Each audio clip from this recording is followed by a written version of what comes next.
How's it going, everyone? Got a bunch of Helldivers 2 updates to go over for you guys. Today's been quite the busy day for Divers 2.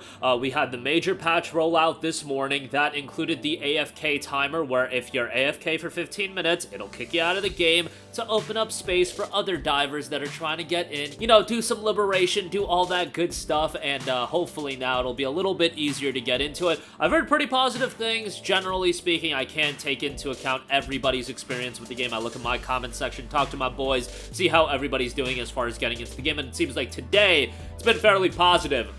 We have some updates from Arrowhead CEO's Twitter account, and I really appreciate how consistently he tweets out, how much he responds to people, and especially given that Twitter can be a little bit of a cesspool, and obviously when you have a game that does have a lot of issues, I'm sure that he is being sent, I wouldn't be that surprised if he's being sent some abhorrent stuff alongside people just asking normal questions, but he's communicating very well, he constantly responds to people, and just gives general updates, and I want to go over a lot of his tweets because it gives us a little bit of insight on his thinking, Arrowhead's thinking, Helldivers 2 going forward, and a lot of nuggets of information that are relatively interesting. So we'll talk about all of that. First of all, gotta pay the bills. You guys already know, if you have yet to buy Helldivers 2, go ahead and check out our friends at greenmangaming.com. They've got the game a little bit cheaper. You can get a Steam key for the standard edition. It's 17% off for $33.19. Use the code FEB17 and you'll save that 17%.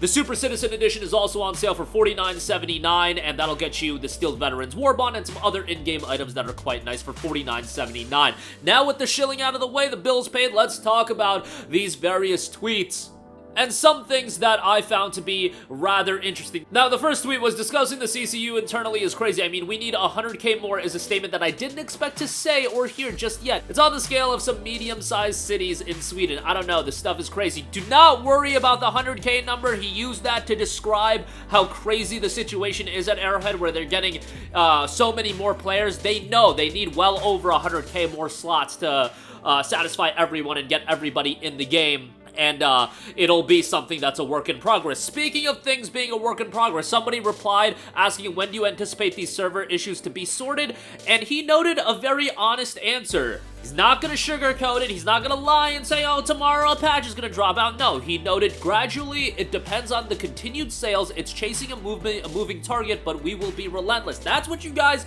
have to also take into account. It's a moving target. The game is getting bigger and bigger. It's getting shared more and more on social media, and at some point, as we've seen with One Pal World, it does taper off, but Helldivers is still in the ascent, and that ascent kinda got halted because of the server issues.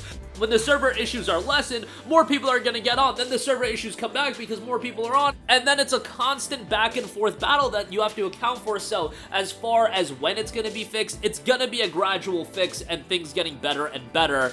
So keep that in mind. As far as speaking on balancing for the game, somebody asked, do y'all think you'll buff weapons or ammo after the whole server situation is fixed?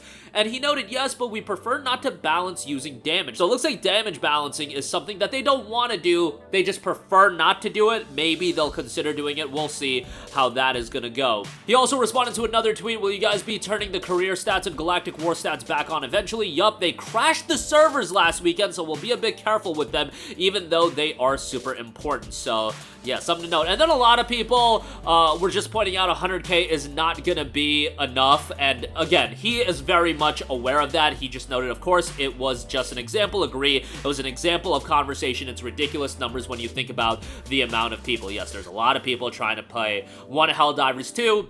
I've seen people throwing around a number of 700k being the amount of people that are trying to get on the game. There's no exact way to know, and let's just say they upped the server capacity overnight to 700k.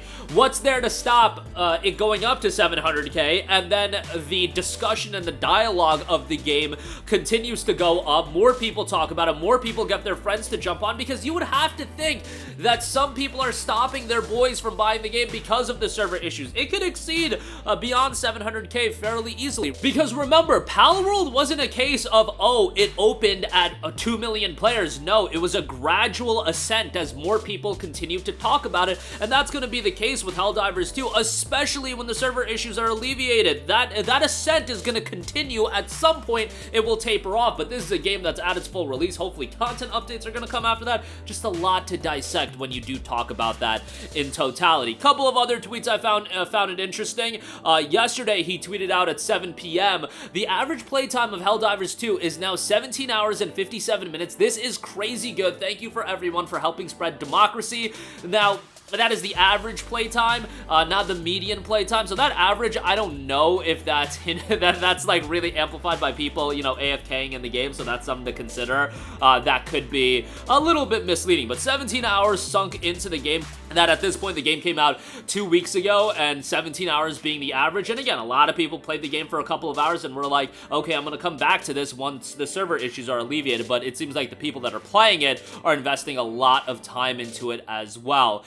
He also noted, as far as the server issues go, you should be able to get in within a couple of seconds or minutes when there are less than 300,000 players online. That has generally been the case across the board. It seems like when it's closing in on 400k, that's when the server issues really persist and it becomes more and more difficult to get on the game. If it's below 300k, and I believe it was this morning as I'm recording this video, it should be fairly easy to get in. Right now, as I'm recording this video, I just pulled up the number. It's at 270k, so it shouldn't be too difficult to get on. As I'm recording this video, obviously, work gets out, things change, and yeah, it can get a lot more interesting as far as player base. One other note that I do want to make, and this I found interesting, kind of getting buried here. Somebody asked, do the planets actually have different gravitational pulls depending on their mass? And he just responded, not as of now. He could have just said no. He said not as of now. Take that how you will. That might be a gameplay element or something interesting that could happen in the future. I don't know what the likelihood of something like that is. Obviously, way down the line as far as us talking about stuff like that. Even content updates, which I will talk about, things I would like to see in a future video. But, you know, right now, there's the major updates that they need to work on, the major fixes that they need to work on, and then there's everything else. Everything else will happen in due time, but right now, just looking in the short-term future, it's really about getting to the game at a better state and getting out of the mixed reception on Steam, because you know, even with the game being as successful as it is, you don't want a mixed reception. No game developer wants a mixed reception on Steam, especially for the quality level that Helldivers 2 is at. It's a fantastic game. It's just, you know, hampered by these server issues. So that is going to do it for me. A lot of interesting tweets here, and I wanted to go in depth on him because I don't think everybody is stalking his Twitter page, unless, you know, you scour social media and Reddit and whatnot. It seems like a lot of people are posting what he's posting, but it gives us a little bit of an insight on Arrowhead's thinking and, you know, what the future of Helldivers 2 could be.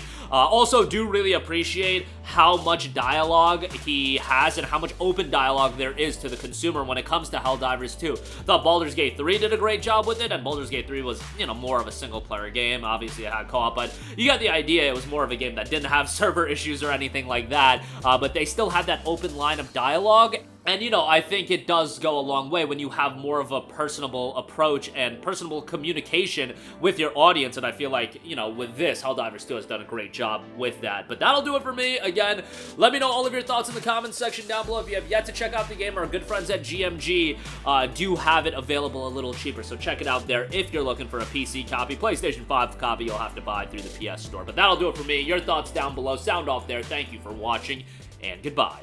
Hey guys, we hope you enjoyed the video, and if you did, make sure to hit the subscribe button, and if you're already subscribed, do us a favor and hit the bell icon. This way you'll be notified whenever we post a new video. That's the best way to keep up with all of our uploads, and we usually try to upload 2 videos a day. And with the bell icon hit, you'll be notified whenever we do upload a video. As always, thanks for watching.